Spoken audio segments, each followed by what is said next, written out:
지난 편에 저희가 이제 딥페이크 이야기, 딥페이크 배경, 그 다음에 딥페이크를 만드는 딥페이스 라이브라는 툴들 좀 소개를 해드렸고요. 이번 편부터는 이제 원래 하던 대로 다시 디지털 휴먼 시리즈 우리 딥페이크 제작사로 이제 이야기로 넘어가도록 하겠습니다. 국내에 지금 딥페이크 제작사들이 따져보면 한 6개 정도 되는데, 6개 지금, 그러니까 드러내놓고 이게 딥페이크를 쓴다라고 이야기하는 데가 한 6개 정도 돼요. 그 중에서 지금 보시는 요 페이지는 가장 활발하게 딥페이크 기반으로 비즈니스를 하는 회사 3군데입니다. 그래서 첫 번째가 펄스9이라는 회사고요. 여기는 이제 가상 아이돌 이터니티라는 그룹을 만들어서 여기 보시면 뭐 제인, 사랑, 예진 뭐 이렇게 해서 사실은 뭐 멤버가 더 많아요. 더 많고 이 이터니티 얼굴은 뭐 여기 펄스9 이야기로는 한국 사람들이 좋아하는 얼굴들을 조합을 해서 생성을 했대요. 뭐 조합을 해서 생성할 수 있죠. 보통은 이제 조합해서 생성하면 이도저도 아닌 이상한 아이덴티티 혹은 누군지 모르겠는 사람이 나오는데 어쨌거나 그중에 선호도가 제일 높은 사람들을 가지고 만들었다 하니까 이렇게 뭐 그런 걸로 알고 그래서 어쨌든 이렇게 만들었고 이제 펄스9 웹사이트 들어가 보시면 이제 이런 것들에 대한 내용들이 잘 나옵니다. 그래서 펄스9.net 여기 한번 들어가 보시면 좋을 것 같고요. 여기가 지금 우리 넵튠은 지난번 우리 게임 관련 디지털 휴먼 다룰 때 이야기 나왔던 회사인데 우리 뭐 온마인드도 유수를 했고 그래서 디지털 휴먼에 되게 좀 진심이에요. 그래서 펄스9에도 투자를 했습니다. 넵튠이. 근데 얼마를 투자를 했는지 규모는 비공개돼 있고 여기 보시면 이제 여기 보이는 또 3명의 얼굴이 이터니티 멤버, 뭐, 제인사랑 예진, 이렇게 되는 것 같아요. 근데 얼굴 보면 이게 왜 버추얼 가상 아이돌이어야 되는지를 정확히 모르겠어요, 저는. 그냥 사람 얼굴이잖아요. 그죠? 네.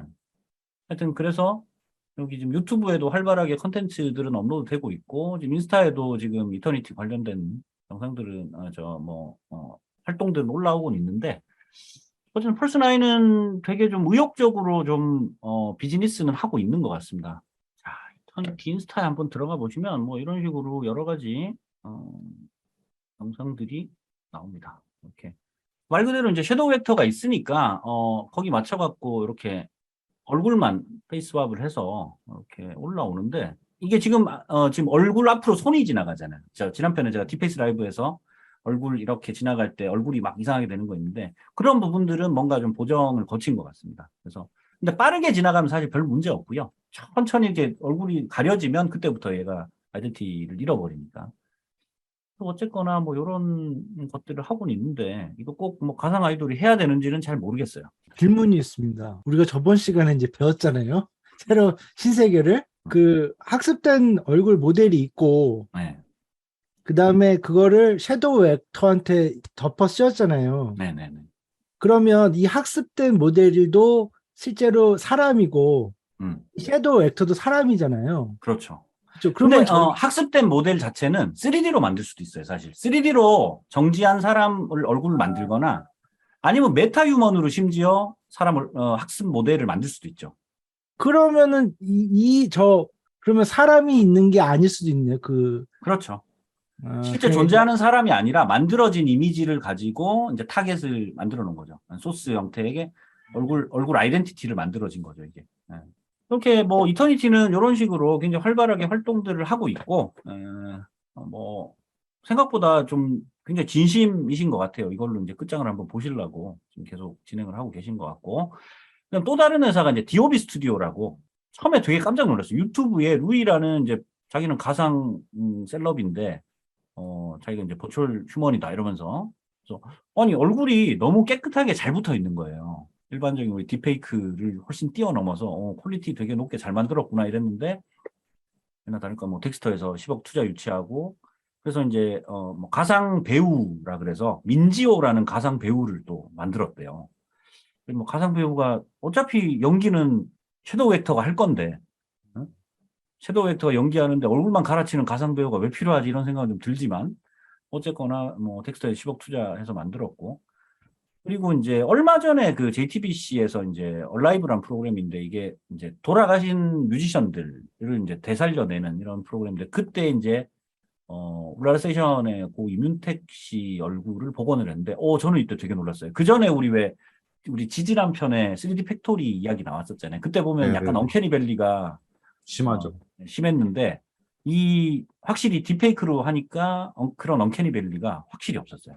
이문택 씨가 굉장히 건강했을 때 그 얼굴 그대로 딥페이크를 했는데 굉장히 깔끔하게 잘 돼서 저는 요거는 되게 감동받았습니다. 그래서 DOB가 보면 그런 부분들 전략적으로 되게 잘 포지셔닝을 하는 것 같고요. 지금 이미 한 50억 정도를 투자 유치를 했어요, 여기는. 여기는 뭔가 지금 기존에 있던 딥페이스 랩 정도 수준의 어떤 그 소프트웨어 모델에서 좀 더 앞으로 나가서 자기들만의 어떤 뭐 알고리즘이든 코드든 좀 쓰고 있는 것 같고요. 그만큼 좀 약간 완성도가 좀 높은 편이고 이쪽 펄스9 쪽은 아직도 얼굴이 약간 따로 노는 것 같은 느낌 그런 느낌 조금 들고요. 그래서 여기는 지금 얼마 전에 난 기사로는 300억 정도 이제 시리즈 A 후속 투자를 계속 준비 중이다. 이런 이야기가 있더라고요. 인스타그램이랑 유튜브에 보면 루이커버리라고 해서 커버곡들을 계속 부르는 채널을 운영을 하고 있습니다. 여기 보면 노래도 잘해요. 노래 잘하는데 그걸 보고 있다 보면 이게 왜 가상인간이어야 되지? 이런 생각이 듭니다. 그냥 사람이잖아. 네. 그래서 제가 아이덴티티가 이게 과연 있는 거냐 이런 생각을 하는 거죠. 네. 그냥 사람이에요.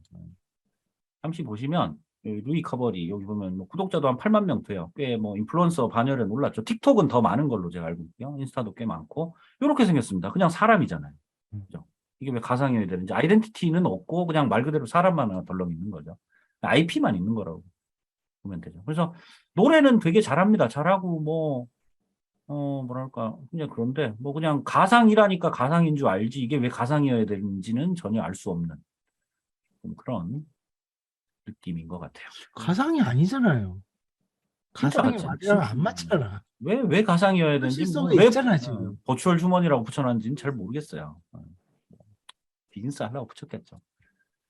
자, 그래서 어쨌든 간에 제가 보기에는 어쨌든 DOB는 그래도 굉장히 좀, 기술에 대해서, 이런, 페이스왑에 대해서 굉장히 다각도로 좀 고민을 하고 있고, 비즈니스적으로도 굉장히 높은 성과를 이룩하고 있는 그런 회사입니다. 그리고 이제 세 번째가 네원트 DX라는 회사인데 이 회사는 리아라는 이제 디지털 셀럽 뭐 생각보다 리아는 팔로워도 꽤 많고 그다음에 뭐 타다 대우의 여기 미즈센이라는 요 버추얼 휴먼인데 이 얼굴은 제가 볼 땐 3D로 만들어진 것 같은데 3D로 만들어서 얼굴은 3D로 만들고 나머지 이제 페이스왑을 한 것 같긴 해요. 그러니까 너무 부자연스러워서 얼굴이 언캐니 밸리를 건너려고 딥페이크를 쓰는데 오히려 그냥 언캐니 밸리에 풍덩 빠진 그런 약간 느낌이고요. 그 리아도 사실 약간 보면 느낌이 비슷해요. 이 미즈센이랑 좀 비슷한 느낌이고 한국관광공사에서 이제 인스타를 운영하는 버추얼 셀럽이 디지털 셀럽이 하나 있는데 리지라고 있는데 그 리지도 이 회사에서 만들었습니다. 리지도 있고 근데 리지는 가만 보면은 이게 왜 버추얼이지 이런 생각밖에 안 들어요. 그냥 사람이 혹시 그냥 하는 거 아니야 뭐 이런 생각도 들 정도로 그냥 인간인 것 같은데 뭐 이런 생각 들고요.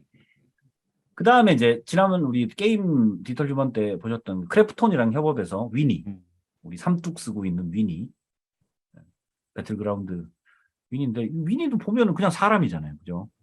근데 뭐 합성이 뭐 이 페이스왑을 잘해서 그냥 이렇다고 생각을 하면 될 것 같고요. 관련된 링크들이 여기 있으니까 여러분 구독자분들은 요거 한번 들어가셔서 보시면 지금 딥페이크가 우리나라에서 그래도 딥페이크를 가장 활발하게 하는 회사 3개가 한 요 정도구나.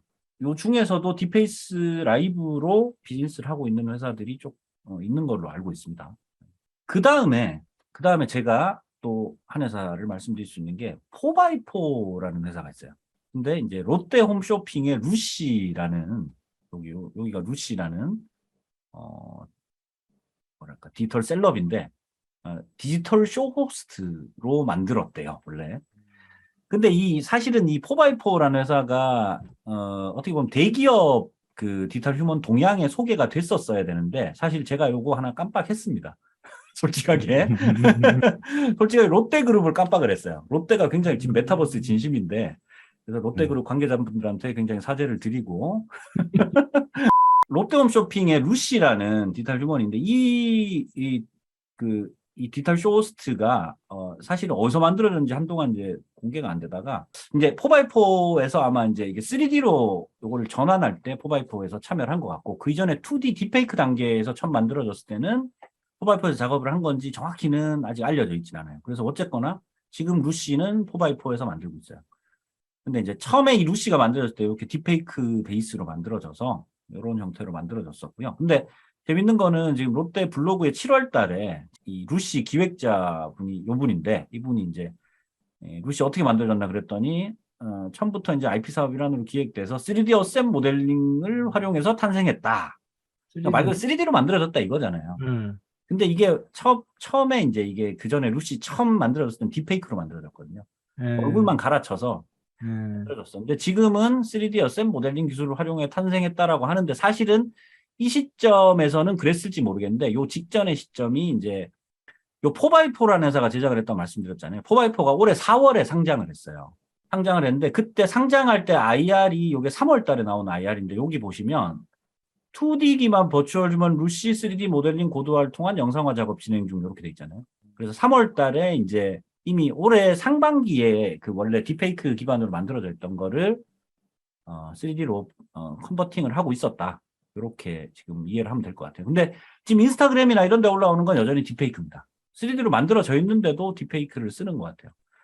그래서 요거는 이제 4x4 IR북에 여기 가보시면 요 내용들이 나와 있으니까 4x4는 지금 상장을 했는데 뭐 성공적으로 상장은 잘 했는데 이 회사가 원래 좀 저 영상업계에서 약간 특이한 좀 수익 모델을 가지고 있는데 킥컷이란 스톡을 운영을 해요.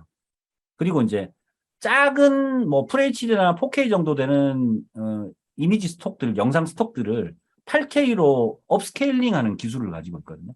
그래서 그걸 베이스로 작은 이미지 푸티지들을 업스케일링해서 스톡으로 만들어서 그 스톡 서비스를 하는데 생각보다 영업이 굉장히 높아요, 이 회사가. 그래서 이 회사가 결국에 이제 버추얼 주먼까지 계속 사업화를 하려고 한다.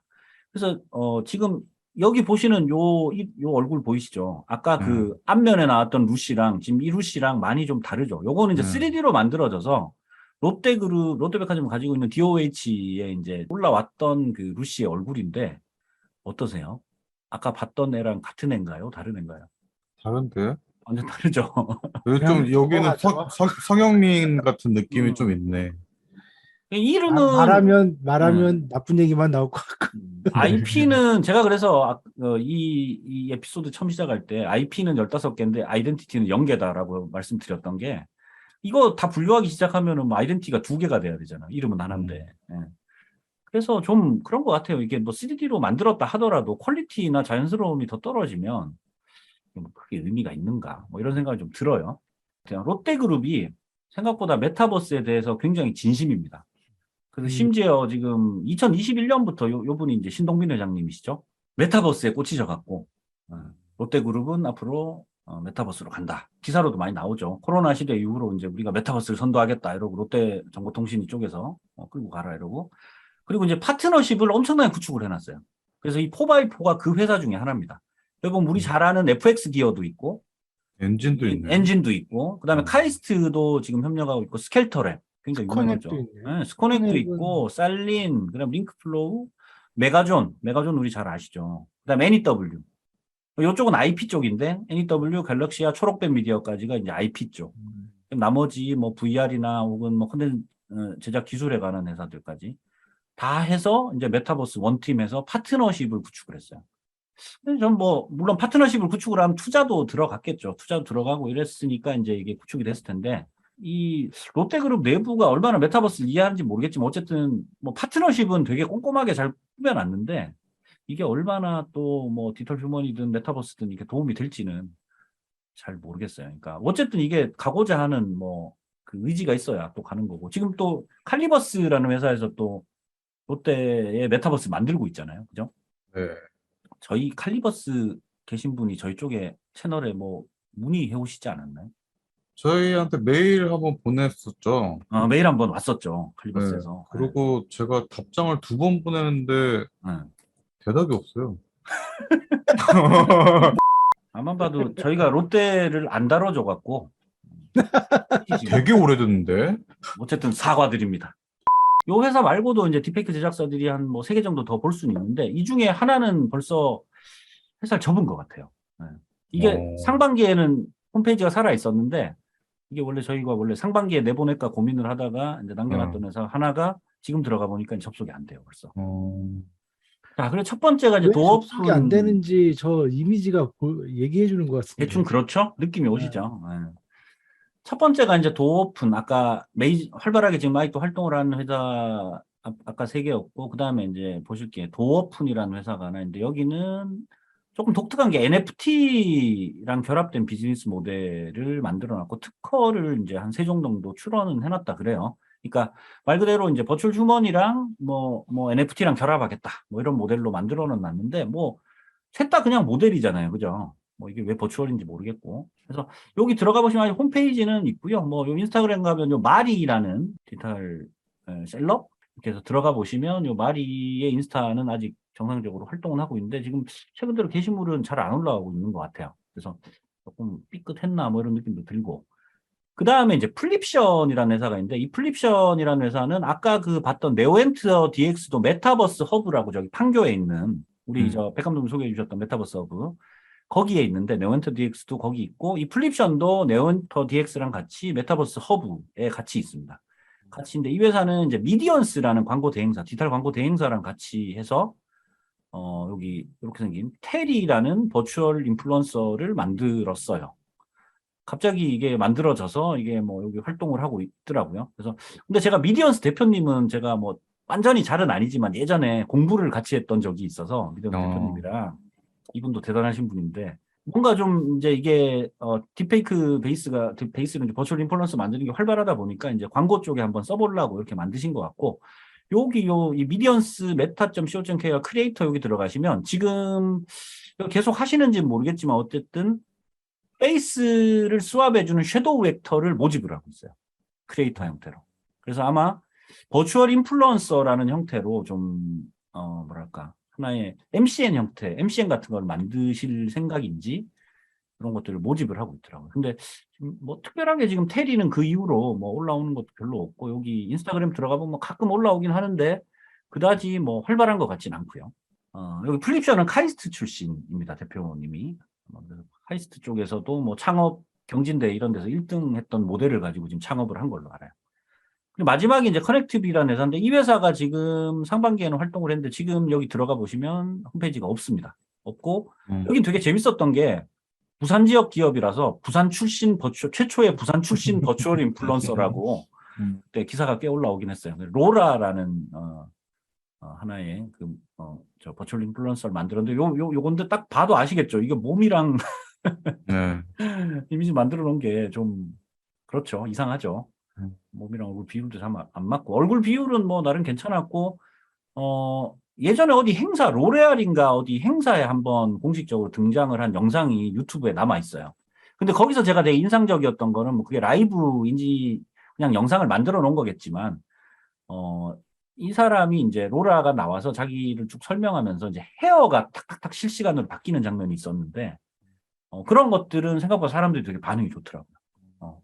그러니까 실시간으로 헤어 스타일이 촉착착 바뀌면서 자기가 그걸 뭐 설명을 하고 이렇게 하는데 그런 것들은 괜찮았는데 지금 들어가 보면 뭐 인스타그램은 이미 게시물이 완전히 안 올라오고 더 이상 나만 있지만 사이트는 접속이 더 이상 안 되더라고요. 이렇게 해서 딥페이크 기반 제작사들 좀 살펴봤고 자 그래서 결론을 한번 깜짝 놀랐네. 너무 딥페이크를 매도하는 거 아닙니까? 그렇다고 하셔도 제 이거는 개인 주관적인 의견이기 때문에 일단 그래서 제가 첫 번째로 이제 결론을 좀 말씀드려보면 이게 딥페이크가 과연 이 페이스 필터랑 다른 게 뭐냐 이거죠. 딥페이크가 우리 지난 편에 우리 딥페이스 라이브로 해봤지만 우리가 잘 아는 우리 모바일 어플들 중에 페이스 필터 쓰는 것들이 많잖아요. 그러면 얼굴을 생각보다 잘 바꿔주잖아요. 근데 뭐 아무래도 모바일이다 보니까 이제 처리를 할 수 있는 컴퓨팅 파워도 그렇고 그렇지만 그런 조건에도 불구하고 얼굴을 굉장히 잘 바꾸고 실제로 페이스 필터 사용하는 인플루언서 중에 이제 망한 인플루언서들 사례가 지금 여기 나오고 있는데 뭐 중국계 베트남인 뭐 콩나트라는 사람이 실제 이렇게 방송을 하다가 이게 페이스 필터 꺼져갖고 이제 본 얼굴이 노출이 됐다거나 그 다음에 뭐 중국 스트리머 중에서도 중국에 사실 이런 사례가 되게 많아요. 스트리머 이러다가 또 실제 얼굴은 이랬다. 일본에는 사실 또 아저씨들이 또 얼굴을 3D VTuber 하죠. 3D VTu버를 많이 하잖아요. 네. 그건 또 VTu버 때 또 다시 이야기해보기로 하고.